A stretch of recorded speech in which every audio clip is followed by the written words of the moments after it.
Praveen Victory. I'm Praveen Shukla. So I'm making video here from application of derivatives from question number 1 to 5 we have done. Okay. So अभी question number 6 से start करेंगे. Question number 6 से लेके question number 10 तक हम लोग यहाँ करने वाले हैं. ओके. तो क्वेश्चन नंबर 6 में बोल रहा है कि if the line y is equal to 4x minus 5 touches the curve y square equal to ax cube plus b at the 2,3 then find a and b. Okay. So listen carefully. बहुत important question है ये. Exam में 2 marks ले आते हैं exam में. सो आप इसको ध्यान से देखें. So now listen. Y square is equal to आपको दिया है ax cube. Okay. ax cube plus b. So इसको आप क्या करेंगे, डिफ्रेंशिएट करेंगे तो it will be 2y dot d Y by d x is equal to 3ax square plus 0 because b is 0 constant term.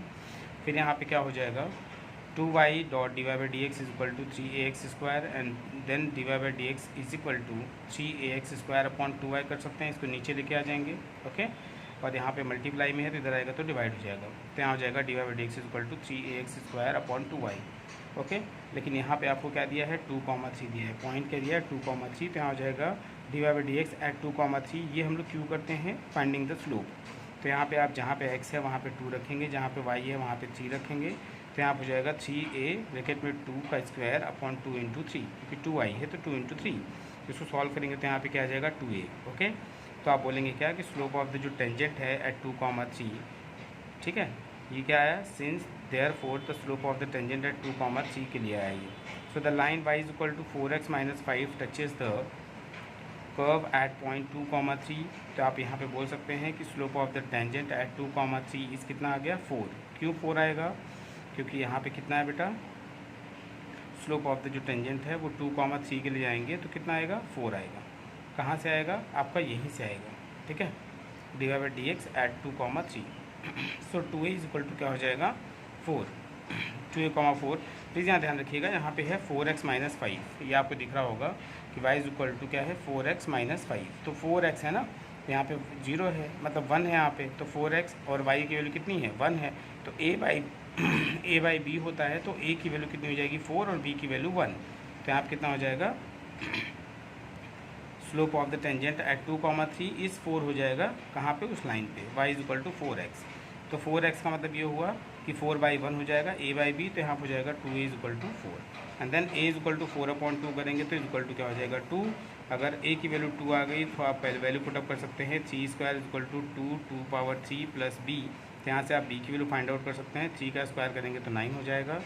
और इज इक्वल टू 2 और 2 का cube करेंगे तो 8 8 टू 16 प्लस b. तो क्या आ जाएगा, 9 is equal to 16 plus b. यहाँ पर जाएगा 9 minus 16 is equal to b. जब करेंगे तो कितना आ जाएगा, -7. तो b की वैल्यू कितनी आ गई, -7. सो a की वैल्यू कितनी आ गई, 2 और b की वैल्यू कितनी आ गई, -7. समझा. ये क्वेश्चन नंबर 6 है. It's very important. Okay and very easy. आगे चलते हैं क्वेश्चन नंबर 7 पे. Now listen. 7 बोल रहा है कि a particle moves along the curve 6y is equal to x cube plus 2. Find the points on the curve at which y coordinate is changing 8 times as fast as the x coordinate. ये है question आपका. Okay. Question number 7.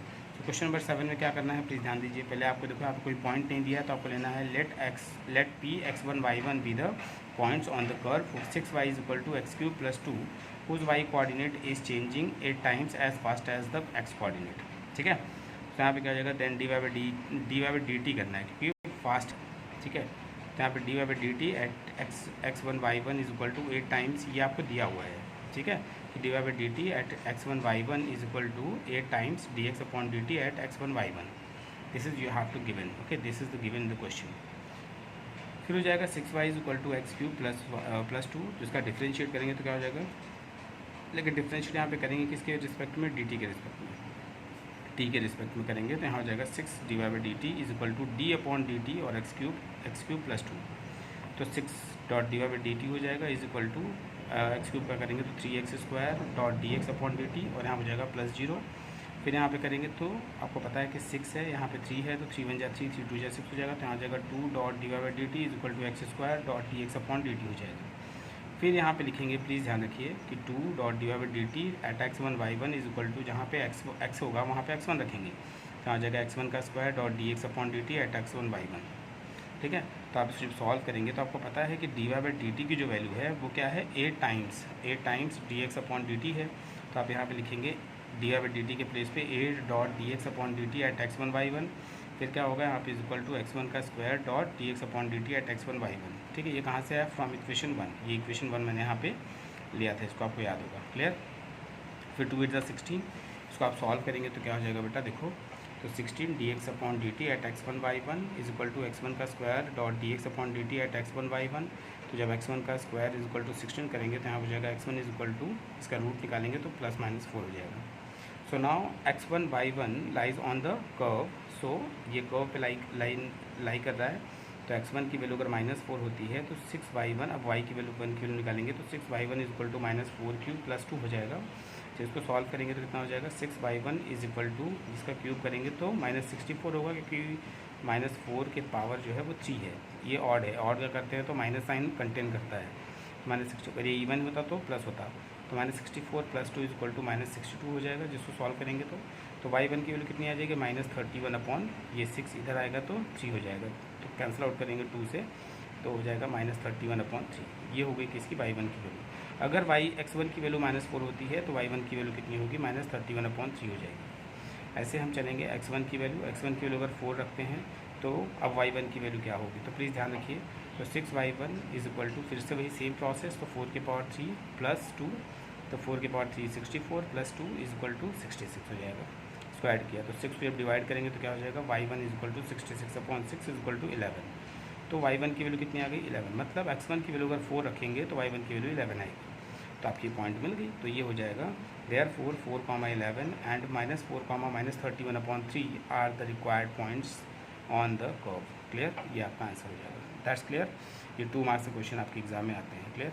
Try to understand. नहीं आएगा फिर से आप मुझे comment करिए, मैं आपको क्लियर कर दूँगा। नेक्स्ट क्वेश्चन नंबर 7 हो गया। Now question number 8। So now question number 8 में क्या दिया है? A spherical soap bubble is expanding so that its radius increasing at the rate of 0.02 centimeter per second. At what rate is the surface area is increasing when its radius is 5 centimeter? अब आप देखो क्या दिया है? ये दिया surface area. Please ध्यान रखिएगा, ये सरफेस एरिया दिया है लेकिन किसके रिस्पेक्ट में? सरफेस एरिया नहीं दिया है, सॉरी, ये रेट दिया हुआ है, इंक्रीजिंग रेट, मतलब dr/dt की वैल्यू आपको दिया हुआ है। ठीक है ये आपको dr/dt की वैल्यू दिया है और ये आपको r की वैल्यू दिया है, मतलब रेडियस की वैल्यू दिया है। ठीक है, तो आपको पता है कि सरफेस एरिया जो होता है, ठीक है, सरफेस एरिया क्या होता है? 4πr²। ठीक है, क्लियर हो रहा है कि नहीं हो रहा है? सरफेस एरिया क्या होता है इसका? πr²। तो यहाँ आप लिख लीजिए कि let r be the radius and s be the surface area of the soap bubble at any time t। तो s इज इक्वल टू क्या होता है इसका? πr²। फिर यहाँ पे क्या होगा? ds/dt की वैल्यू अगर फाइंड आउट करेंगे, देखिए इसको मैंने डायरेक्ट डिफ्रेंशिएट कर दिया। यहाँ पे क्या हो जाएगा? ds/dt इज इक्वल टू हो जाएगा 4π, क्योंकि 4π हो जाएगा और r के प्लेस पे 2r डॉट dr/dt हो जाएगा।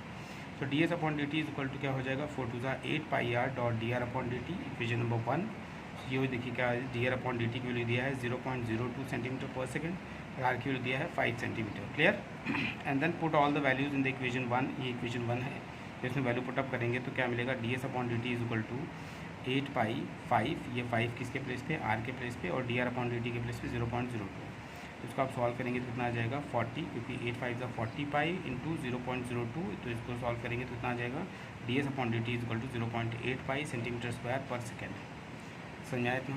यस। एंड देन तो हम लोग इसमें क्या लिख सकते हैं? ध्यान दीजिए, लिख सकते हैं कि hence the surface area of the soap bubble is increasing at the rate of 0.8π centimetre square per second. Clear? ये इस तरीके से लिखने का तरीका होता है। एंड देन क्वेश्चन नंबर 9 पे आइए। तो क्वेश्चन नंबर 9 पे क्या है बेटा? देखो, the surface area of the spherical balloon increasing at the rate of 2 centimetre square per second. ये देखो सरफेस एरिया आपको दिया हुआ है। एट वॉट द वॉल्यूम, अब वॉल्यूम पूछ रहा है, of the balloon is increasing when radius of the balloon is कितना दिया है? 6 सेंटीमीटर। ओके, अब देखिए तो यहाँ पे वही सेम चीज़ करेंगे, लिखेंगे let r be the radius, s be the surface area and v be the volume of the spherical balloon. तो स्फेरिकल बलून है एट एनी टाइम t। तो सरफेस एरिया ध्यान दीजिएगा, सरफेस क्या होता है इसका? सरफेस ऑफ बलून मतलब स्फेरिकल है तो क्या हो जाएगा? 4πr² और वॉल्यूम होता है 4/3πr³। तो इसको ध्यान रखिएगा, ये फॉर्मूला बहुत इंपॉर्टेंट है। तो इसको डिफ्रेंशिएट करेंगे s को, तो हो जाएगा किसके रिस्पेक्ट में? dt के रिस्पेक्ट में। तो ds/dt is equal to 4π dot 2r dot dr/dt। तो यहाँ पे भी सेम वही चीज़ हो जाएगा। तो d s upon D T is equals to क्या हो जाएगा 8 πr dot d r upon D t, equation number 1। अब हम वी को करेंगे, मतलब डी वी को करेंगे, तो d v upon D t को करेंगे तो 4, देखो यहाँ पे 4/3 था, तो 4/3 पाई तो एज इट इज़ रहेगा। आर क्यू को करेंगे तो 3r² dot d r upon D t हो जाएगा। क्लियर हुआ। अब जब इसको सॉल्व करेंगे तो देखो 3 कैंसिल हो जाएगा, क्या बचेगा 4πr² dot d r upon D T, ये इक्वेशन नंबर 2 हो जाएगा। कोई डाउट यहाँ तक? यस, समझ आ गया। एंड देन उसके बाद क्या करेंगे, ध्यान दीजिए। अब फ्रॉम इक्वेशन 1, इक्वेशन 1 में क्या था, इक्वेशन 1 में मैंने क्या था, ध्यान दीजिए यहाँ पे। इक्वेशन 1 था हमारा d s upon D T is equal to 8 πr dot d r upon D t. तो यहाँ से d r upon D T की वैल्यू निकालेंगे तो क्या आएगा 1/8 πr dot d s upon D T is equal to d r upon D t. अब आप देख लीजिए यहाँ पे वही किया है, तो यहाँ पे क्या हो जाएगा d r upon D T is equal to 1/8 πr dot d s upon D t. समझा इतना। और इक्वेशन 2 में क्या है, इसको पुट कर देंगे तो क्या हो जाएगा d v upon D t. Equation 2 में क्या था, d v upon D t, और यहाँ पे क्या था 4πr² डॉट, वहाँ पे था d r upon D t. D r upon D t था, आप देखेंगे इक्वेशन 2 में। तो यहाँ पे d r upon D T के प्लेस पे क्या लिखेंगे 1/8 πr dot d s upon D t. Clear हुआ। और फिर उसके बाद में क्या होगा d v upon D T is equals to r/2 dot d s upon D t. Okay, ये 8 2 से कट जाएगा, यहाँ 2 4 से 8 हो जाएगा, r से r कैंसिल आउट हो जाएगा, यहाँ पाई से cancel. So we can write here what d v upon D T is equals to r/2 dot d s upon D t. Okay, and then we know the value of r, so r is equal to 6 cm and ds upon dt is equal to 2 centimeter square per second. So now we can put over here, so dv upon dt is equal to 6/2 dot 2. कैसे आया पता चला? Okay, then 2 going to be cancelled, so dv upon dt is equal to 6 centimeter cube upon per second. It is very important thing to be put over here all the units, because units if you will not write, then your marks will be reduced. So please carefully try to understand. Okay, and then hence the volume of the spherical balloon is increasing at the rate of 6 centimeter cube per second. ये इसका answer हो जाएगा। Clear हुआ? Yes, thank you. And last question is what, 10th one भी बहुत easy है। सो देखिए इसको, सब क्वेश्चन देखिए। पहले क्वेश्चन क्या है, if each side of an equilateral triangle increasing at the rate of √2 centimeter per second, and then find the rate of the increasing of its area when its side of the length is 3 centimeter. तो यहाँ पे आप क्या लिखेंगे, equilateral triangle तो आप जानते हैं जिसकी तीनों साइड इक्वल होती है। तो यहाँ पे हो जाएगा let x centimetre be the side of an equilateral triangle and a be the its area. So area is equal to क्या हो जाएगा √3/4, साइड स्क्वायर होता है तो √3/4 x² हो गया। इसको डिफ्रेंशिएट करेंगे किसके रिस्पेक्ट में, dt के रिस्पेक्ट में। तो d A upon D T is equal to √3/4, और यहाँ पे इसको जब सॉल्व करेंगे तो क्या हो जाएगा, यहाँ पे √3/4 हो गया, और x² करेंगे तो 2x dot D x upon D t हो जाएगा। क्लियर हुआ। और फिर उसके बाद में क्या होगा, d A upon D T is equal to √3, देखो 2 2 ज़ा 4 हो जाएगा, तो √3/2 x dot D x upon D t, equation number 1 हो गया। Got it. एंड उसके बाद हो जाएगा D x upon D T की वैल्यू √2 सेंटीमीटर पर सेकंड दिया है, x is equal to 3 centimetre दिया है। तो आप यहाँ पे लिखेंगे क्या, so D A upon D T is equal to √3/2 dot 3, ये 3 की वैल्यू किसकी है, x की वैल्यू है, और √2 की वैल्यू है D x upon D T की। समझ में आया? तो आप लिखेंगे, उसके वैल्यू पुटअप करेंगे तो डी ए अपॉन डी टी की वैल्यू आ जाएगी 3 आ जाएगी, और 3 रूट में भी है, √2 में भी है, तो 2 3 ज़ा 6 हो जाएगा, √6/2 centimetre square per second. So hence the rate of increasing of the area of an equilateral triangle is 3√6/2 centimeter square per second. समझा? यस। सो यहाँ हमारा दूसरा स्लॉट फॉर्म हो गया। सो टिल कहाँ से हम लोगों ने स्टार्ट किया था, 1 से लेकर 5 तक हमारे फर्स्ट वीडियो में आपको दिखेगा। सेकेंड वीडियो में हमारा कहाँ से दिखा, 6 to 10। हमारे थर्ड वीडियोज़ में आपको दिखेगा कहाँ से, 10 से लेकर 15 तक। अब उसमें एक 16 तक क्वेश्चन है, तो उसमें 10 से लेकर के हम 11 से लेकर के डायरेक्टली हम 16 तक करेंगे। ओके, टिल 10 तक यहाँ तक कंप्लीट हो गया। अगर आपको समझ में आया तो प्लीज़ मुझे आप कमेंट करें। Okay, thank you, bye bye, जय हिंद।